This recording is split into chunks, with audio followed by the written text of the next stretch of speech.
Next thing ఏంటంటే మీరు only 15 minutes స్కాన్‌లే పెట్టుకోండి. ఈ 15 మినిట్స్ స్కాన్‌లు అయిన తర్వాత మార్కెట్‌లో ఎగ్జిట్ అయిపోండి. దాని తర్వాత ఎటువంటి ట్రేడ్ తీసుకోవద్దు.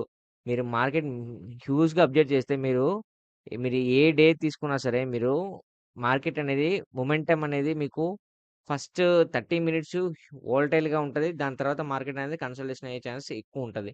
రేర్ సినారియోస్‌లో మార్కెట్ అనేది ఒక మొమెంటమ్ జరుగుతుంది రేర్ సినారియోస్‌లో. But maximum of the time market అనేది కన్సల్టేషన్ అయ్యే ఛాన్సెస్ చాలా తక్కువ. ఓకేనా ఫ్రెండ్స్. అందుకే మొమెంటమ్ అనేది 9:30కి, 9:45కి లోపే మార్కెట్ మొమెంటమ్ అనేది జరుగుతుంది కాబట్టి, సో, ఈ టైంలోనే మీరు ఎంట్రీ అండ్ ఎగ్జిట్ ఈ టైంలోనే మీరు ప్లాన్ చేసుకోవాలనమాట. ఓకేనా ఫ్రెండ్స్. ఇంకా మీకు చెప్పాను కదా! మీరు మార్కెట్‌లో 9:30కి ఎంట్రీ అవ్వాలి. 9:44కి మీరు ఎగ్జిట్ అయిపోవాలి. అట్ ద సేమ్ టైమ్ మీరు స్టాప్ లాస్ అనేది చాలా ఇంపార్టెంట్ అన్నమాట. కీ రోల్ అన్నమాట ఇది. సో, ఎప్పుడైతే ఇక్కడ ఇక్కడ మీరు కాల్ ఆప్షన్ ప్లాన్ చేసుకున్నారనుకోండి